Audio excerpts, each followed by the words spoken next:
Olá, meus queridos, tudo bem com vocês? Espero que sim. Hoje iniciaremos os nossos estudos sobre iluminismo. Faremos uma breve recapitulação para que vocês entendam a proposta de nossa aula.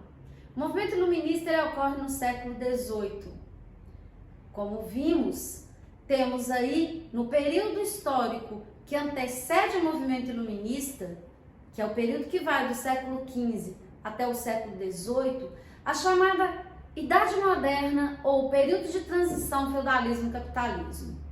Esse período foi marcado por fatos muito importantes: a formação dos Estados Nacionais, o Renascimento, a Reforma e a Contra-Reforma, a expansão marítima, o absolutismo, o mercantilismo. E, marcando esse período, temos também a primeira revolução, liderada pela burguesia, que toma o poder político na Inglaterra, a Revolução Gloriosa. A Revolução Gloriosa marca o século XVII e o primeiro movimento da burguesia a estabelecer um novo parâmetro político que põe fim ao absolutismo e inicia uma monarquia parlamentar, como vimos em nossas aulas sobre as revoluções inglesas. Hoje, iniciamos um novo período histórico. Todos os acontecimentos ocorridos a partir do século XVIII fazem parte de um novo período histórico que denominamos de história contemporânea. O iluminismo marca essa mentalidade de um novo tempo. Vamos analisar, a princípio, a expressão iluminismo. Iluminismo ou ilustração? A ilustração é um movimento que define um conceito de um século, o século das luzes. Das luzes em oposição a quê? Em oposição, segundo os iluministas, às trevas medievais. E consideramos aí, quando falamos de trevas medievais, o período que se estende na Idade Moderna. Esse período que vai, como mencionamos, do século XV até o século XVIII. Os iluministas consideravam esse período como um período de ignorância, como um período dominado pela religião e com explicações místicas. Como vemos na imagem projetada aqui na tela, temos aí uma reunião dos iluministas. E o período, nós temos influências do iluminismo entre os séculos 17 e 19, os antecedentes no século 17 e as consequências no século 19. Vamos aprender um pouco mais sobre esse fabuloso movimento? Vamos lá? Muito bem, como vimos, falei de antecedentes. Os antecedentes vão até mais remotamente do que o século 17. Temos aí um movimento que antecede o iluminismo e, em muito semelhante a ele, que é o movimento renascentista. O Renascimento foi um movimento do século XVI, um movimento cultural e intelectual, que serviu de base, nesse período da Idade Moderna, para que a burguesia justificasse o seu poder econômico.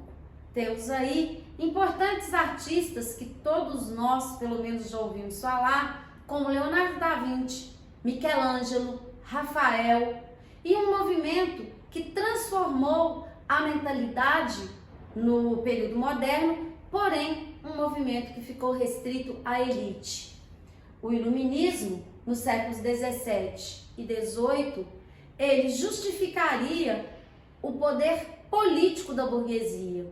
Através das ideias iluministas, temos aí a burguesia tendo a justificativa ideológica para essa tomada de poder. Um ponto em comum entre os dois movimentos, o principal ponto que liga esses dois movimentos intelectuais é a ideia de razão. A razão como guia infalível para as ações humanas, em oposição a todas as explicações místicas dadas pela Igreja, do qual se opõem tanto os renascentistas quanto os iluministas. O Renascimento, em momento algum, foi um movimento ateu. Em momento algum, negou a religiosidade, negava sim a Igreja Católica. O iluminismo vai, em muitos momentos, ser deísta, em alguns momentos ateu. Não acreditar de fato em Deus ou acreditar em Deus, mas do mesmo jeito que mencionamos agora que o Renascimento ele vai se opor à Igreja Católica, os iluministas também se opõem radicalmente à Igreja Católica. Esse é um ponto fundamental. O que devemos, a partir do que foi dito, estabelecer? Não podemos esquecer, os dois movimentos estão baseados na ideia da razão como um guia infalível para as ações humanas. Vamos lá? Vamos conhecer um pouco mais desse movimento? Bem, então agora vamos analisar o conceito de iluminismo. O iluminismo é conhecido também como enciclopedismo ou ilustração. Enciclopedismo porque a principal obra que define esse movimento é a enciclopédia organizada por Diderot e d'Alembert. Essa obra, ela pretendia reunir todo o conhecimento da humanidade. Não é uma obra, na verdade são várias obras, mais ou menos como o Google ele faz hoje. Tem alguma dúvida? Eu vou no Google. Então o Google pretende reunir todo o conhecimento em uma plataforma virtual, assim como a enciclopédia, ela pretendia reunir todo o conhecimento na forma de escrita, para que as pessoas tivessem acesso àquilo que os iluministas julgavam como mais importante, que é o conhecimento. Ilustrado é aquele que tem cultura, é aquele que tem conhecimento.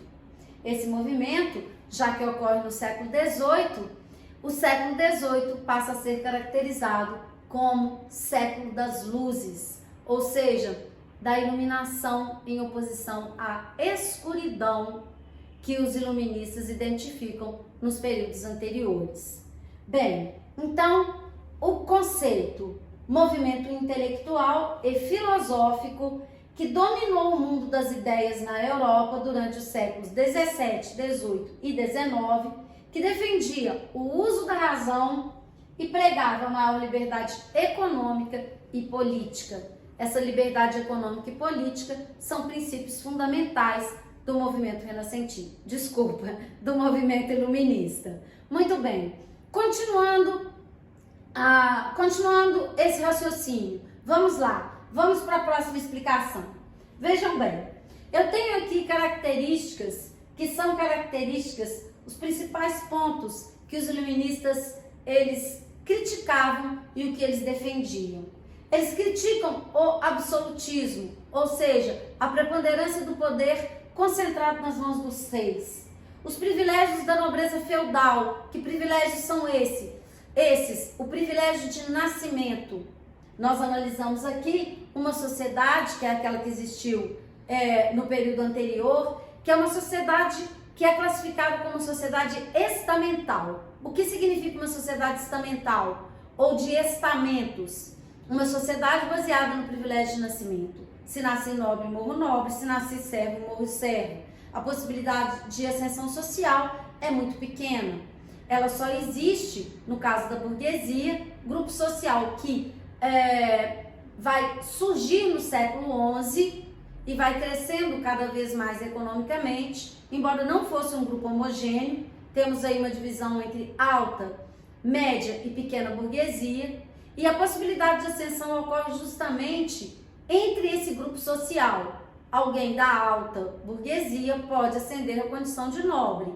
Nunca alguém da baixa burguesia se tornaria um nobre, ou muito dificilmente. Ou seja, é uma sociedade caracterizada pelo quase imobilismo social. Ao contrário da nossa sociedade, que é uma sociedade de classes. O que significa isso? Uma sociedade de classes, ela permite a mobilidade social. Se analisarmos a nossa sociedade atualmente, temos vários grupos sociais. Temos os muito ricos, milionários, bilhardários e até camadas muito baixas da população, às vezes até abaixo da linha da pobreza. Teoricamente, em nossa sociedade, alguém que está mesmo abaixo da linha da pobreza pode ascender à condição de milionário. Só que não, a gente sabe muito bem que isso não acontece. Talvez a nossa sociedade, ela só nos dê oportunidades teóricas de ascensão. Sabemos que isso é muito difícil e o capitalismo, inaugurado pelo movimento iluminista, ele nos diz justamente que essa possibilidade existe. Essa é a grande ilusão do sistema capitalista. Muito bem, temos também a postura da Igreja Católica. Que postura é essa? Como já mencionamos, uma postura de explicação mística para todas as coisas. Nada é explicado pela razão, mas pela fé. Os iluministas se opunham radicalmente a essa ideia. Eles dizem que tudo pode ser explicado pela razão. E por fim, a intervenção do Estado na economia, que vai caracterizar a política econômica mercantilista. O mercantilismo foi a política econômica adotada pelos reis absolutistas. E o que caracteriza essa política mercantilista? O Estado controla absolutamente tudo. Os iluministas não concordariam com essa ideia. Daí, podemos ver os pontos defendidos. Fica muito mais fácil para a compreensão quando entendemos em oposição ao que acabamos de descrever. Os iluministas defendem, portanto, como já disse, enfatizamos a ideia de razão, a ideia da ciência, o cientificismo. A ciência explica todas as coisas e não a fé.